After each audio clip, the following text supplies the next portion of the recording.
Assalamualaikum warahmatullahi wabarakatuh. Bertemu kembali dengan saya Pak Bambang Purnomo pada mata pelajaran Pendidikan Kewarganegaraan kelas 11. Pada pertemuan kali ini saya akan melanjut terkait dengan materi peranan Indonesia dalam perdamaian dunia. Standar kompetensi menganalisis peranan Indonesia dalam perdamaian dunia, dan kompetensi dasar yang saya ambil adalah kompetensi dasar 3.5, mengevaluasi peranan Indonesia dalam hubungan internasional. Indikator atau hasil yang diharapkan pada pertemuan kali ini yaitu siswa dapat mengidentifikasi peran Indonesia dalam mewujudkan perdamaian dunia melalui organisasi internasional Gerakan Non-Blok atau GNB. Peranan Indonesia dalam Gerakan Non-Blok. Gerakan Non-Blok adalah merupakan gerakan untuk tidak memihak antara salah satu blok kekuatan di dunia. Pada waktu setelah Perang Dunia Kedua muncul dua kekuatan blok besar, yaitu blok Barat dan blok Timur. Blok Barat diwakili oleh Amerika yang berpaham ideologi liberal, dan blok Timur diwakili oleh Uni Soviet yang berpaham ideologi komunis. Nah, Indonesia pada waktu itu berada di tengah-tengah. Dia tidak memihak antara blok Barat dan blok Timur. Posisi Indonesia netral pada waktu itu. Dan mengapa Indonesia berada di posisi yang netral? Karena pada waktu itu politik luar negeri Indonesia menginginkan adanya suatu perdamaian di dunia dan tidak menginginkan adanya suatu ketegangan-ketegangan di dunia pada waktu itu. Latar belakang munculnya gerakan non-blok yang pertama, munculnya dua kekuatan besar dunia yaitu blok Barat dan blok Timur akibat dari perebutan hegemoni antara Amerika Serikat dan Uni Soviet. Perebutan hegemoni antara kedua belah pihak pada waktu itu yaitu perebutan untuk mencari sekutu sebanyak mungkin pada waktu itu. Nah, yang dijadikan sekutu oleh negara tersebut adalah mereka negara-negara yang baru merdeka. Tujuannya adalah untuk memperkuat posisi antar blok pada waktu itu. Meskipun demikian, ada negara yang tidak memihak antara blok Barat dan blok Timur yang bersifat netral. Nah, salah satunya adalah Indonesia. Selain Indonesia, negara yang bersifat netral pada waktu itu adalah Yugoslavia, Mesir, India, dan Ghana pada waktu itu. Ada 5 negara. Kemudian membentuk yang namanya Gerakan Non-Blok. Latar belakang yang kedua, munculnya gerakan non-blok adalah karena ketegangan antara kedua blok dalam Perang Dingin yang semakin memanas dalam bentuk campur tangan langsung maupun tidak langsung terhadap urusan dalam negeri negara-negara lain. Nah, sebagai suatu syarat negara yang merdeka, harusnya negara yang merdeka ini terbebas dari intervensi negara lain. Namun pada waktu itu, blok Barat dan blok Timur ini tidak memenuhi syarat tersebut. Pada waktu itu, blok Barat dan blok Timur selalu mencampur tangani urusan politik luar negeri, baik itu dari dalam maupun dari luar negara-negara lain pada waktu itu, atau negara-negara yang baru merdeka. Kegiatan semacam ini tidak sejalan dengan apa yang sudah dilakukan oleh bangsa Indonesia yang menginginkan adanya suatu perdamaian.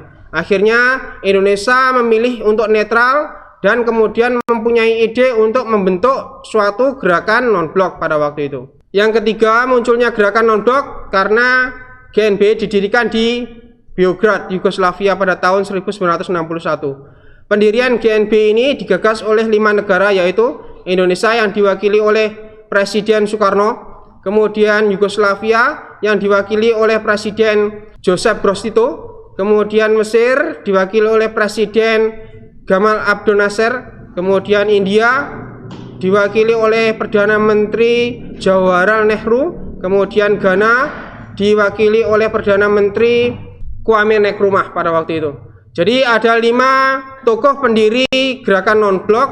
Kemudian gerakan non-blok ini sampai sekarang sudah mencapai, anggotanya sudah mencapai lebih dari 100 negara. Tujuan gerakan non-blok. Tujuan gerakan non-blok yang pertama adalah mendukung perjuangan dekolonialisasi dan memegang teguh perjuangan melawan imperialisme dan kolonialisme. Apa arti imperialisme dan kolonialisme? Imperialisme ini adalah merupakan penjajahan yang bertujuan untuk menguasai potensi sumber daya alam yang ada di suatu negara. Kemudian kolonialisme ini adalah merupakan penjajahan yang sifatnya ingin menguasai potensi sumber daya alam dan sumber daya manusia yang ada di suatu negara pada waktu itu. Nah, contoh negara yang melakukan imperialisme ini misalnya seperti Portugis atau Portugal yang dulu datang ke Indonesia. Sebelum namanya Indonesia, dulu adalah kerajaan ya pada waktu itu. Ini datang untuk menguasai potensi sumber daya alam yang ada di Indonesia pada waktu itu. Kemudian negara yang melakukan tindakan kolonialisme, ini contohnya misalnya seperti bangsa Belanda dan bangsa Jepang ya. Selain ingin menguasai potensi sumber daya alam, bangsa Belanda dan bangsa Jepang ini juga ingin menguasai potensi sumber daya manusia. Nah, pada waktu itu bangsa Belanda dan bangsa Jepang ini kebanyakan mempekerjakan penduduk Indonesia sebagai pekerja rodi pada waktu itu. Tujuan GNB yang kedua yaitu merupakan wadah perjuangan sosial politik negara-negara yang sedang berkembang.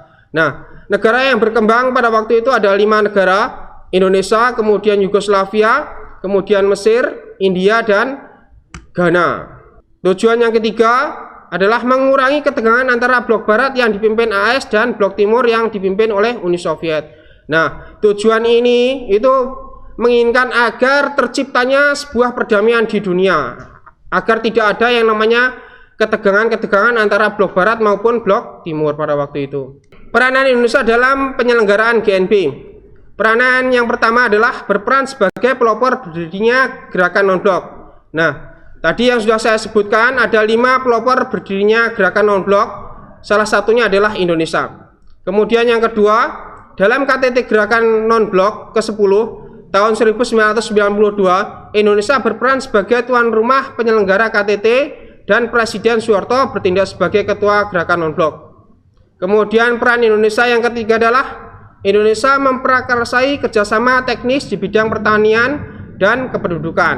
Nah, ini pada waktu masa Orde Baru, Indonesia sukses dalam mengendalikan laju penduduk melalui program KB dan sukses juga menyelenggarakan swasembada beras ya. Kemudian dijadikan sebagai contoh oleh anggota-anggota gerakan non-blok pada waktu itu. Ya, saya rasa cukup sekian di pertemuan yang ketiga ini. Untuk pertemuan selanjutnya kita akan membahas tentang organisasi yang lain. Saya akhiri, assalamualaikum warahmatullahi wabarakatuh.